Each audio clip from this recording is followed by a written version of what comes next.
Baik, assalamualaikum warahmatullahi wabarakatuh. Alhamdulillahirabbil ka'bah wa qiblatul ummati amma wassalatu wassalamu ala rasulillah la haula wala quwata illa billah.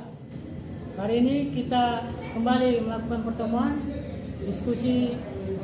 Di depan kita sudah ada pemateri yang akan menyampaikan materinya. Bismillahirrahmanirrahim. Assalamualaikum warahmatullahi wabarakatuh.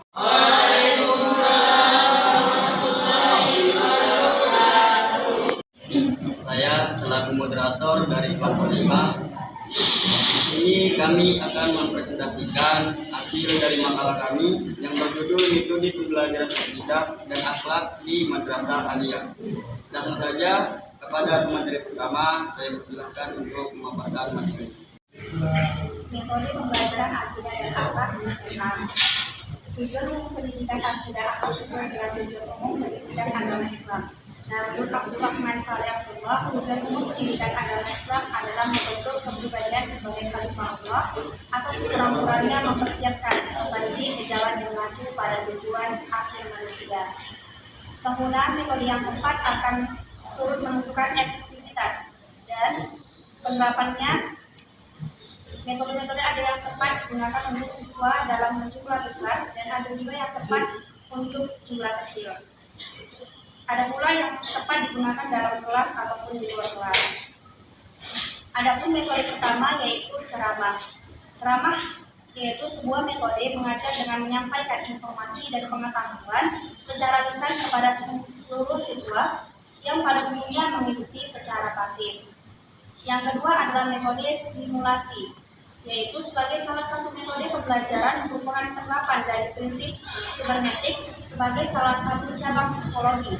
Melalui metode ini, guru mengontrol partisipasi siswa dalam skenario permainan untuk menjamin bahwa tujuan atau keuntungan dari metode pembelajaran benar-benar dapat tercapai.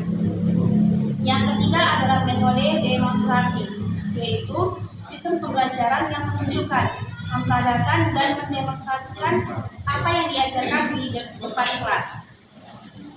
Yang keempat adalah metode tanya jawab, yaitu cara penyampaian pelajaran dalam bentuk pertanyaan yang harus dijawab, terutama dari guru pada siswa, tetapi dapat pula dari siswa kepada guru. Dan yang kelima adalah penampilan, yaitu berbentuk perlakuan praktis oleh siswa di bawah bimbingan pengajar. Praktik tersebut dilakukan atas dasar penjelasan atau demonstrasi yang diterima atau diamati oleh siswa. Saya kembalikan ke moderator. Baik, terima kasih kepada pemateri pertama. Selanjutnya kepada pemateri kedua, saya persilahkan. Selanjutnya, metode diskusi. Format belajar mengajar menitikberatkan kepada interaksi antara anggota dalam suatu kelompok guna menyelesaikan tugas-tugas belajar secara bersama-sama. Metode diskusi ini juga diartikan sebagai siasat penyampaian bahan pengajaran yang melibatkan peserta didik untuk membicarakan dan menemukan alternatif pemecahan suatu pembahasan.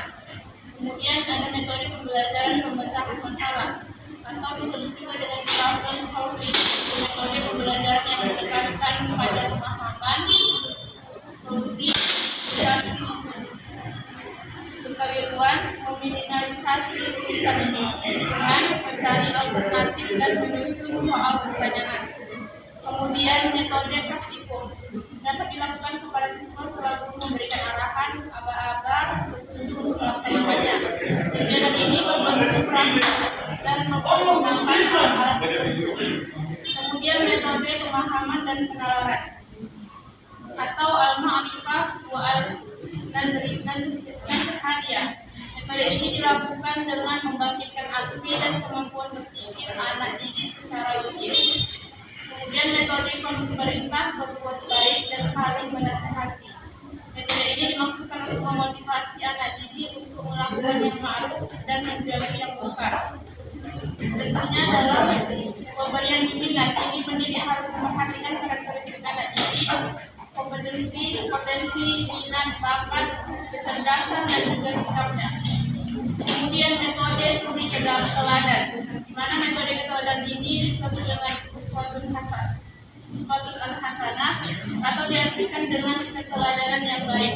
Kemudian yang terakhir yaitu metode metode peringatan dan pemberian motivasi Al-Quran telah menetapkan legalitas yakni mendapatkan pahala bagi siapa saja yang melakukan perbuatan baik dan akan mendapatkan siksa bagi siapa saja yang melakukan perbuatan buruk. Baik, kesimpulan dari isi makalah kami yaitu penerapan metode pembelajaran akidah akhlak kepada siswa pada dasarnya tidak memiliki hambatan yang berarti karena dengan menggunakan metode yang beraneka ragam merupakan solusi terhadap permasalahan yang dialami dalam proses belajar mengajar di kelas dalam rangka untuk mempermudah pemahaman siswa terhadap materi yang diajarkan. Baik, mungkin itu saja yang dapat saya sampaikan. Saya kembalikan kepada moderator. Terima kasih kepada pengajar kedua. Di sini saya akan membuka sesi tanya jawab sebanyak 2 orang penanya. Kepada audiens yang ingin bertanya, Baik, terima kasih kepada moderator. Di sini saya ingin bertanya kepada kelompok 5 yang mana membahas mengenai metode pembelajaran akidah dan akhlak di MA. Nah, jadi terdapat beberapa metode yang pemakalah jelaskan. Nah, jadi pertanyaan saya, menurut pemakalah metode mana yang lebih efektif digunakan saat pembelajaran berlangsung baik di dalam kelas ataupun di luar kelas? Terima kasih. Di sini bertanya kepada kelompok. Di sini makalah membahas tentang metode pembelajaran akidah dan akhlak di MA. Jadi ada pertanyaan saya yaitu terkait materinya, bagaimana cara memilih metode pembelajaran yang baik dan tepat. Baik, izin kepada Sari Mulyani, saya akan menjawab pertanyaan saudari, di mana pertanyaan saudari yaitu di manakah metode yang paling efektif dilakukan oleh guru baik di luar maupun di ruangan kelas. Nah, kita kembali merujuk pengertian dari akidah akhlak itu merupakan salah satu bidang studi dalam pendidikan agama Islam. Maka tujuan umum pendidikan agama Islam ini adalah akhlak sesuai dengan tujuan umum pendidikan agama Islam.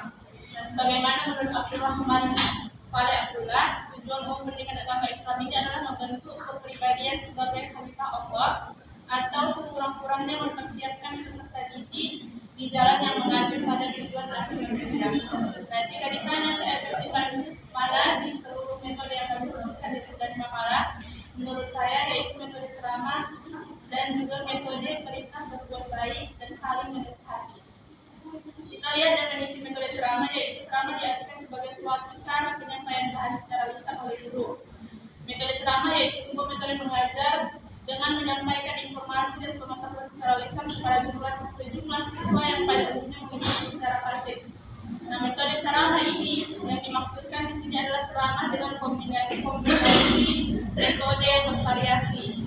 Contohnya seperti curahan pendapat, diskusi kelompok, plenum, penugasan, saling berbagi kisah dan lain sebagainya.